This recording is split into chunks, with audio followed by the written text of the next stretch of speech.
Bhubaneswar Singapore और Bhubaneswar Dubai भितर सीधा सड़क विमान सेवा आसंता अक्टोबर मास पर बंद हो जाय पारे।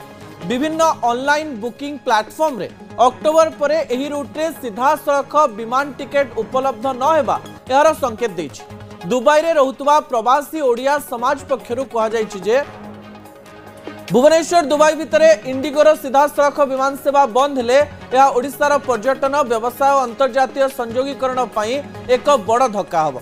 दुबई और सिंगापुर प्रमुख अंतर्जातीय व्यवसाय और पर्यटन केन्द्र होइथिबारु एही सेवा बंद हेले यात्री माननकु दिल्ली, मुंबई, कोलकाता किंबा चेन्नई दे कनेक्टिंग फ्लाइट रे यात्रा करबा को पड़िबो, जहा समय अपचय सांगकु खर्च मध्ये बढ़ाइबो।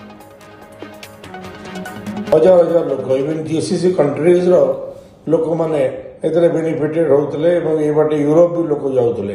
माननीय मुख्यमंत्री एवं एजुकेशन मिनिस्टर आम धर्मेंद्र प्रधान साहब को अनुरोध करूछु जे एही मैटरटा को इमीडिएटली टेकअप करा जाऊ।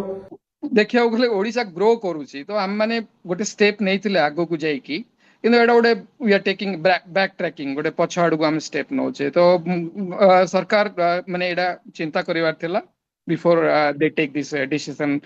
आउ माने एबे भी सुना जाउची माने सरकारंगर लॉस हेची किछि definitely but government should look for other opportunity where they can benefit and compensate this because ultimately it was for public should be benefited।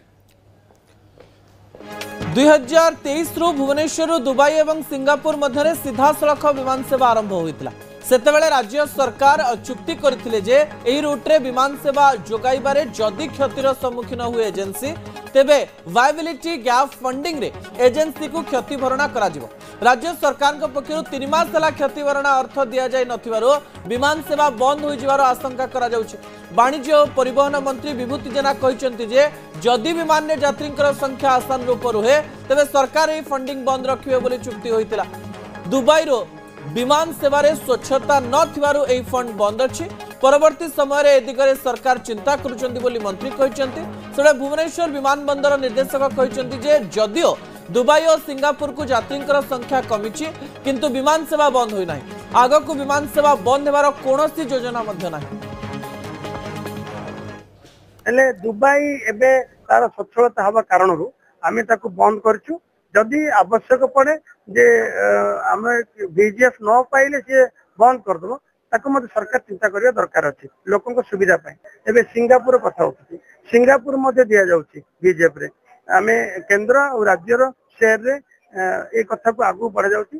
जदि मनकर कोठी ना कोठी आवश्यक पड़े बीजीएफ बंद हेले से एजेंसी मनकर बंद कर दवार किसी अवकाश सृष्टि करे सेते राज्य सरकार चिंता करिया मध्ये ताकू कंटिन्यू करिया पे मध्ये हम चेष्टा करी।